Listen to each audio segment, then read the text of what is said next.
اسرائیل کون تھا؟ ایک دہشت گرد یا ایک سچا نبی؟ تو سنیے، اسرائیل نبی تھا نہ کہ دہشت گرد۔ الحمدللہ، اسرائیل ایک انتہائی مقدس نام ہے۔ اسرائیل ایک مشہور نبی کا نام ہے، لیکن افسوس اس وقت دنیا کے سب سے بڑے دہشت گرد ظالم ملک کا نام اسرائیل ہے۔ ادھر سوال ابھرتا ہے، یہودی قوم نے ایک مشہور نبی کا نام کیوں بدنام کیا؟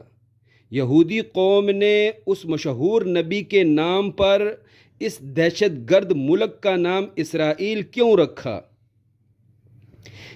اس لیے کہ یہودی قوم خود کو حضرت اسرائیل کا عاشق سمجھتے ہیں، خود کو عاشقان اسرائیل کہتے ہیں، اور یہودی کہتے ہیں کہ حضرت اسرائیل ہمارے دین یہودیت کے بانی ہیں۔ حضرت اسرائیل کا نام زندہ رکھنا ہم یہودیوں کی قومی ذمہ داری ہے۔ عزیز ساتھیو، یہودی جھوٹے عاشقان اسرائیل ہیں۔ یہودی حقیقتاً حضرت اسرائیل کے نافرمان ہیں، بلکہ یہودی قوم گستاخ اسرائیل ہے۔ عزیز ساتھیو، آج آپ سنیں گے نایاب دلچسپ معلومات ایک نبی حضرت اسرائیل کے بارے میں۔ یہ نبی دنیا میں دو ناموں سے مشہور ہے، یہودیوں اور عیسائیوں میں اسرائیل کے نام سے مشہور ہے، اور یہی نبی مسلمانوں میں حضرت یعقوب کے نام سے مشہور ہیں۔ حضرت یعقوب کا نام یعقوب کیوں پڑا؟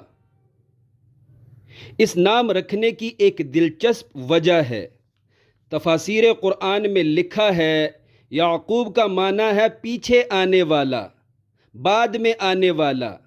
چونکہ حضرت یعقوب اپنے بھائی عیس کے ساتھ جڑوا پیدا ہوئے تھے، بس صرف ایک لمحے بعد حضرت یعقوب پیدا ہوئے، اس لیے والدین نے نام ہی یعقوب رکھ دیا، پیچھے آنے والا، بعد میں آنے والا۔ تفسیر خزائن العرفان سورہ یوسف آیت نمبر 100 کی تفسیر میں بڑی دلچسپ بات لکھی گئی ہے، بڑی تعجب والی بات لکھی ہے۔ لکھا ہے، حضرت یعقوب علیہ السلام اور حضرت عیس دونوں بھائی اکٹھے پیدا ہوئے، اکٹھے فوت ہوئے، اور اکٹھے دونوں بھائی ایک ہی قبر میں مدفون ہوئے۔ دونوں نے 145 سال عمر پائی۔ سورہ یوسف میں حضرت یعقوب شفیق مثالی باپ کے کردار میں نمایاں نظر آتے ہیں۔ پیغمبر یعقوب کی اولاد نے مسلسل 40 سال اپنے باپ کو رلایا۔ نافرمان اولاد مسلسل 40 سال اپنے باپ سے جھوٹ بولتے رہے کہ یوسف کو بھیڑیا کھا گیا ہے۔ آگے سے شفیق باپ نے جواباً فرمایا، اے میرے بیٹو، جھوٹ مت بولو، اللہ سے ڈرو۔ یہ دنیا کا کون سا عجیب بھیڑیا تھا جو یوسف کو کھا گیا اور یوسف کی قمیص کو خراش تک نہ آئی؟ یوسف کی قمیص مکمل سلامت ہے، کسی بھی جگہ سے معمولی بھی نہیں پھٹی، اور حیرت بالائے حیرت ہے تمہاری جھوٹ پر کہ قمیص پہنے ہوئے یوسف کو بھیڑیا کھا گیا۔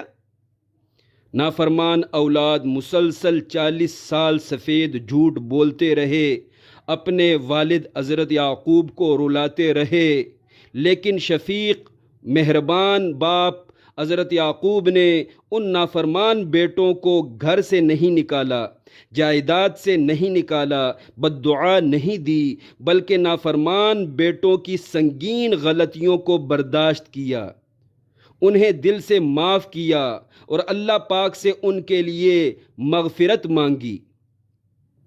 عزیز ساتھیو، میری گزارش ہے، سورہ یوسف پڑھتے ہوئے ایک باپ کے مثالی مشفقانہ سلوک کی طرف لوگوں کی توجہ ضرور جانی چاہیے۔ ضرور اس طرف دھیان دے کر سورہ یوسف کا مطالعہ کیا کریں۔ تفاسیر قرآن میں لکھا ہے، حضرت یعقوب کے 12 بیٹے تھے، ان 12 بیٹوں میں سے ہر بیٹے سے ایک مکمل خاندان تھا۔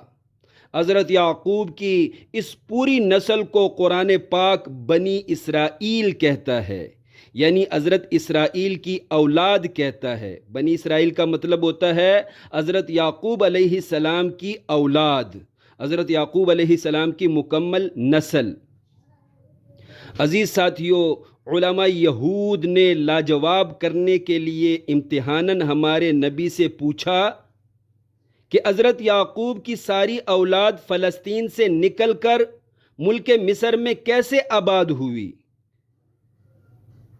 اے محمد، یہودی علماء بولے، اے محمد اگر تو برحق سچا نبی ہے تو یہ مکمل واقعہ ہم سے بیان کرو۔ تب اللہ پاک نے ہمارے نبی پر مکمل سورہ یوسف نازل فرمائی۔ نبی پاک نے علماء یہود کو سنائی۔ درست جواب سن کر خود یہودی مبہوت ہو گئے، لاجواب ہو گئے۔ جب حضرت یعقوب سے بیٹا یوسف گم ہو گیا، پھر 40 سال باپ بیٹا ایک دوسرے سے بچھڑے رہے۔ 40 سال بعد 10ویں محرم کا مبارک دن تھا کہ 40 سال بعد دونوں کی ملاقات ہوئی ملک مصر کے بارڈر پر۔ حضرت یعقوب اپنی پوری نسل سمیت فلسطین گاؤں سے چل کر ملک مصر آئے۔ ملک مصر کی سرحد پر پرسوز پرکیف ملاقات ہوئی۔ دونوں طرف آنسو بہہ رہے تھے۔ فرشتے بھی اس منظر پر رشک کر رہے تھے۔ پھر حضرت یعقوب کی پوری فیملی کا یہ قافلہ بارڈر سے شاہی محل میں آ کر وہاں رکا۔ قرآن پاک فرماتا ہے وَرَفَعَ أَبَوَيْهِ عَلَى الْعَرْشِ، وہاں شاہی محل میں حضرت یوسف نے اپنے والدین کو اپنے ساتھ شاہی تخت پر بٹھایا۔ عزیز ساتھیو، پھر 24 سال حضرت یعقوب نے ملک مصر میں حضرت یوسف کے ساتھ بہت خوشحال زندگی گزاری اور 135 سال کی عمر میں فوت ہو گئے۔ حضرت یعقوب نے وقت وصال سے پہلے حکم دیا تھا کہ میری میت کو ملک مصر سے ملک شام لے جانا اور وہاں ملک شام میں مجھے میرے بڑوں کے قریب دفن کر دینا۔ حضرت یوسف نے اپنے والد کا حکم پورا کیا اور اپنے باپ کی میت کو ملک شام لے گئے، وہاں تدفین کی اور پھر واپس ملک مصر آ گئے۔ پھر حضرت یعقوب کی اولاد نے، یعنی حضرت یعقوب علیہ السلام کی جو بنی اسرائیل کے نام سے اولاد ہے، ان بنی اسرائیلیوں نے ملک مصر پر 500 سال حکومت